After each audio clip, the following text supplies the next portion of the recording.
Hooper. This game much closer. Potential playoff preview. I think we'd all sign up for that. Steph Curry, James Harden. Not all hands on deck. That's been a theme of this season series, but enough stars out there to make it compelling. DeMarcus, backdoor to Curry. Iguodala. Good ball movement. Ultimately ends up in Klay's hands. Corner three. Boogie looked good. He had, I think, 27. You see Curry and Thompson scored or assisted on 33 of the 54 in the first half for Golden State. My man James Harden got a beard like a billy goat. Step back, fall down, and they give you the, he's hard to guard. Kick, corner three, Chris Paul. Less than 40 ticks on the first half clock. Harden, eye hole. Harden and Paul scored or assisted on 43 of the Rockets' 52 in the first half. Third quarter, Warriors up a bucket. Paul attempts to throw it off Curry. Somehow he dodges it. Let's run. Behind the back, Cousins. 25th game with at least 25 assists through three, which is the most in the NBA. Look, he almost got blocked by the rim there. Warriors up 7 after 3. Midway through the fourth, Warriors up 11. Cousins up and under through Capella on the other end. Harden. Chipping away, chipping away, chipping away. 4-point game. Curry. No. Here comes Paul. Go for the three. No. Hesitate. Take to the rim. Go through the contact. Bucket good and one. Iguodala gets the foul call. Kerr wants to push off. They're not getting it. So it's a 1-point game. Curry makes 2 free throws. Here come the Rockets back the other way with 6.4 on the clock.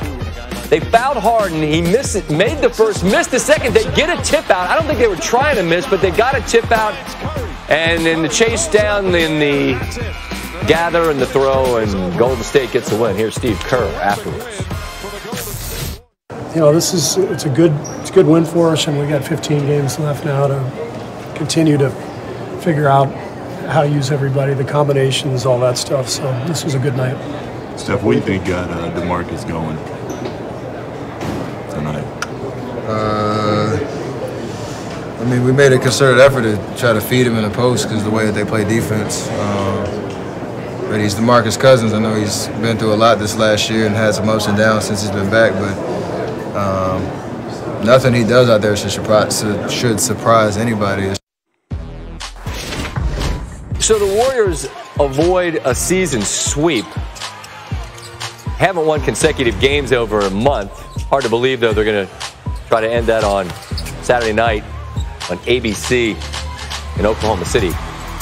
But despite the loss, Rockets do win that season series 3-1. In 5 seasons under Steve Kerr, Golden State's only lost 3 times to the same team in the regular season twice. The Rockets this year and Utah last year.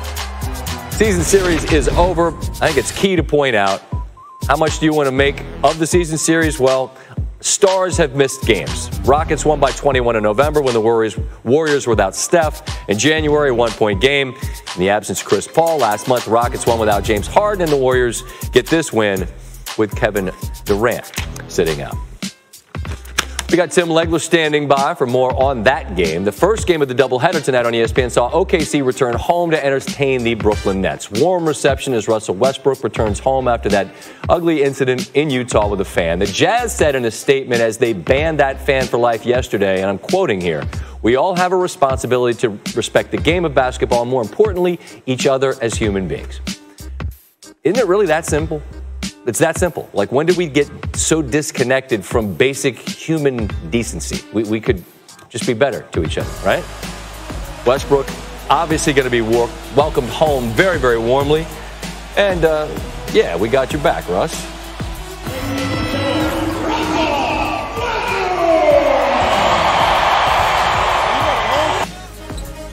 Early on, the Thunder looked a mess. Nets were off to a quick start. Westbrook doing his thing. He almost outscored the rest of the starters for the squad in the first half.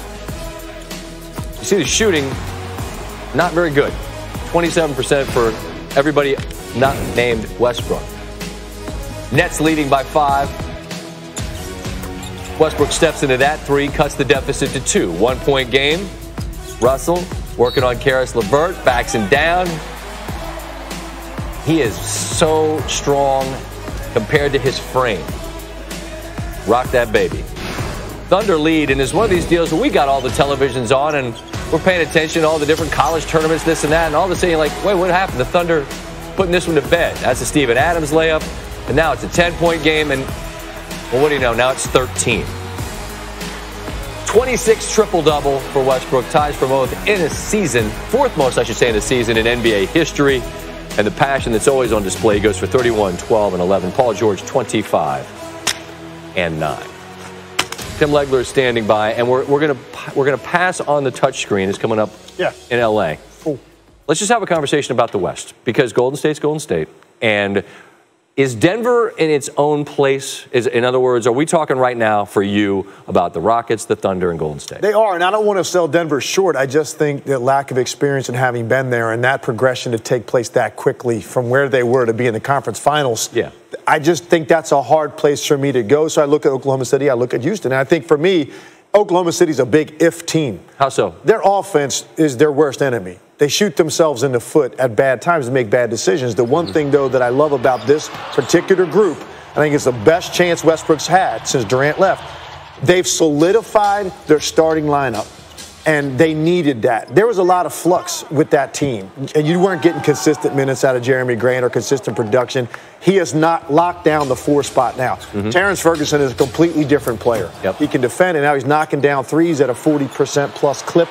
You have to do that if you're in that spot. He's not a complete offensive liability the way that a Cephalosha was in the past or a Robertson.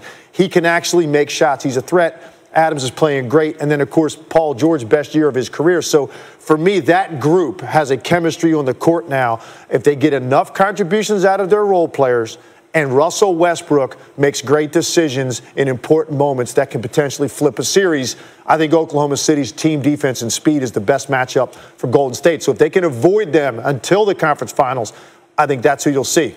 And the playoffs begin in a month from today. And as we watch that Houston game, and I mean, it's important to point out that we haven't had all hands on deck. Right. And obviously, it's never the same deal in terms of time and travel when teams meet up. Maybe we're on the end of a road trip, whatever the case may be. If they meet again, we know that the circumstances will be different. If it is Houston and Golden State at some point in the playoffs running it back, how do you see that series breaking down? One thing I saw tonight that was very interesting, and it gave me a really good chance to see it without Kevin Durant, what a different element DeMarcus Cousins brings to this team. Tonight he was nasty. I mean, he was a physical beast in the post, and Houston plays small lineups, and even a guy like Capella is not a great one-on-one post defender. He's a weak side defender.